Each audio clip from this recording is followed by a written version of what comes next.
Donc voilà, donc on va accueillir Jean-Baptiste dans ce nouvel épisode du Café Bocuse. Jean-Baptiste.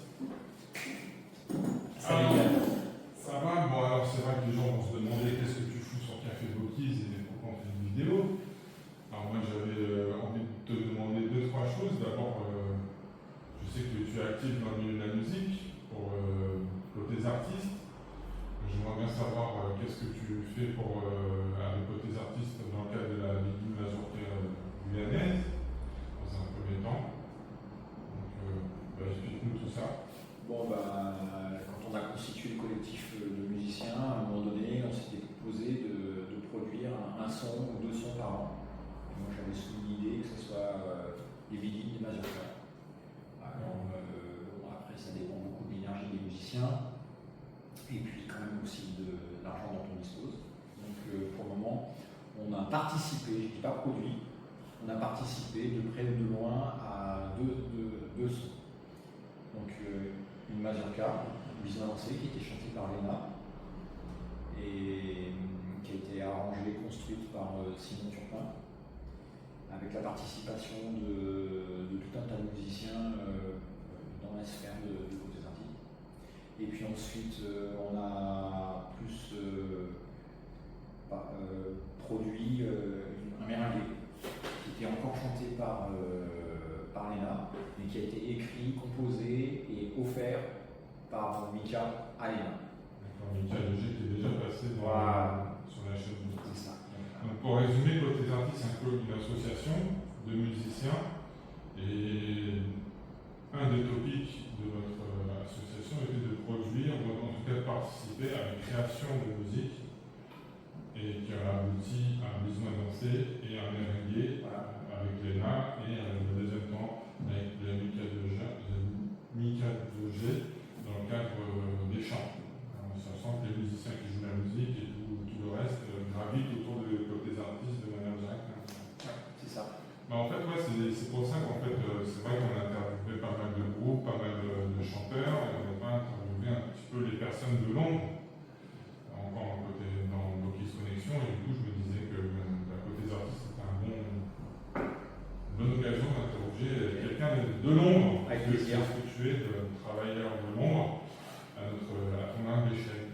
Et je voulais aussi te poser la question, parce que je sais de ce qu'on est amis dans la vie de tous les jours, que tu travailles énormément sur le cachet de la rémunération des artistes. Oui, c'est vrai. Est-ce que tu peux résumer très rapidement l'intérêt et quelle est en pratique les conséquences pour un musicien, par exemple de carnaval, s'il prend des cachets, comment ça peut aboutir dans sa vie de tous les jours, dans sa fiscalité, dans sa retraite?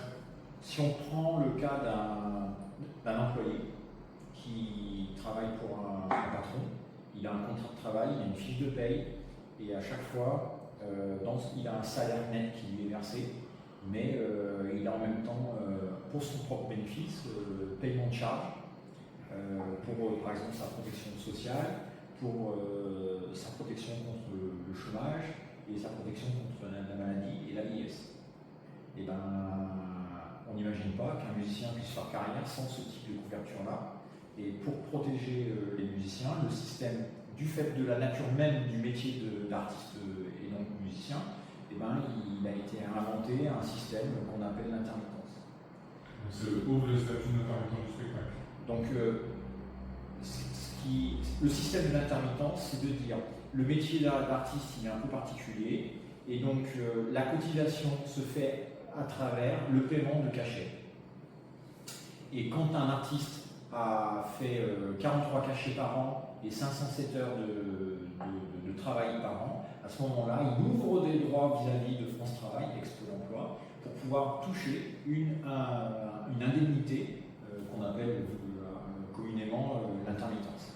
Et donc ça lui permet de lisser son activité, parce que Pôle emploi, France Travail, va lui verser une somme d'argent qui est fonction de ses rémunérations, donc des cachets, de l'année précédente. Et ça va lui permettre de lisser son activité, parce que l'artiste, il a des périodes où il travaille beaucoup, des périodes où il travaille un peu moins, et puis il y a beaucoup de travail dans l'ombre pour la préparation. Et donc, pour stabiliser la vie, le métier d'artiste, c'est le système qui Ça a peut été permettre une professionnalisation tout en gardant entre guillemets des revenus stables parce qu'il y a du N-1, c'est ça sur le calcul, et également une protection sociale pour la retraite, etc. Ok, et du coup ça permettrait par exemple à des gens qui ont beaucoup de volume horaire et qui ont un travail nourricier, éventuellement de pouvoir laisser ce travail nourricier pour vivre de leur musique. Et je dis bien nourricier parce que voilà, il y a des gens qui aiment avoir plusieurs activités et pouvoir tout simplement vivre de son art. Il y a aussi l'intérêt pour les jeunes. Donc tu sais qu'en Guyane, et je pense que c'est un peu la même chose aux Antilles, il y a une culture musicale qui est quasi prégnante et au niveau elle est endémique. Et donc cette culture musicale, elle conduit à ce que des jeunes aspirent à développer leurs ambitions dans le domaine de la musique, mais il n'y a pas le cadre qui permet une professionnalisation, qui permet de se projeter dans l'avenir, avoir des besoins familiaux, de se loger. Et donc l'idée, c'est que les jeunes puissent, parce qu'il y a des structures qui savent produire la musique, qui savent les rémunérer, puissent se dire, je peux envisager une carrière de musicien dans mon territoire, sans être obligé de se délocaliser à Paris ou à New York, je ne sais pas. Entre guillemets, ou alors de prendre un métier de nourricier. Du coup, c'est vrai que quand on a un mode de fonctionnement type carnaval, bal vacances, un public habitué et demandeur de danser sur des orchestres, entre guillemets, voilà. Le terrain de la Guyane est un terrain favorable à ce que des gens puissent vivre en tout cas de leur live et de leur production numérique ou CD, de leur musique ou de leur créativité.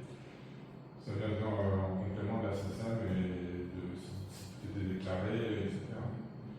Ok. Non, mais voilà, je voulais insister sur le côté des artistes et sur ta science du cachet. Là, actuellement, tu arrives à faire combien de cachets à ton humble niveau avec le côté des artistes? Là, sur 2024, on est à 65 cachets. 65 cachets, mais tu es le seul à en faire? Non, il y a d'autres gens qui font des cachets. Et t'as un retour des musiciens, est-ce qu'ils arrivent à arriver jusqu'à leur seuil de... Là, c'est difficile, c'est compliqué. Les musiciens, tu vois, avec qui je travaille, il y en a un ou deux qui vont peut-être arriver, grâce à moi, enfin grâce à l'activité de l'association, arriver à 43 cachets. Mais c'est tendax, c'est détendu, quoi. Faut pas sauter de date. Ils sont obligés de partir par exemple en métropole. Alors, ils vont chercher des cachets ailleurs. Ils en ont quelques-uns aux alentours sur le département. Et donc à la fin, pour ce que j'en sais, ils vont avoir les cachets. Mais ils ne sont pas très nombreux. Et d'autres gens font des cachets, parce qu'il y a plusieurs systèmes qui permettent de faire des cachets. Donc il y a des cachets qui sont signés ailleurs. D'accord. Heureusement. Heureusement, parce que toi tu l'as fait parce que tu es musicien de plaisir, tu es un passionné de la musique, de cette culture live, de cette culture de la musique, tu es très très mélomane, je te connais de manière personnelle, très très porté sur les instruments, plus que sur l'instrumentation numérique. Et puis l'idée de faire vivre une musique guyanaise, du département. Tu viens de la ville Mazurka ou... Oui, bien sûr tu l'as. Tu as eu des projets parce que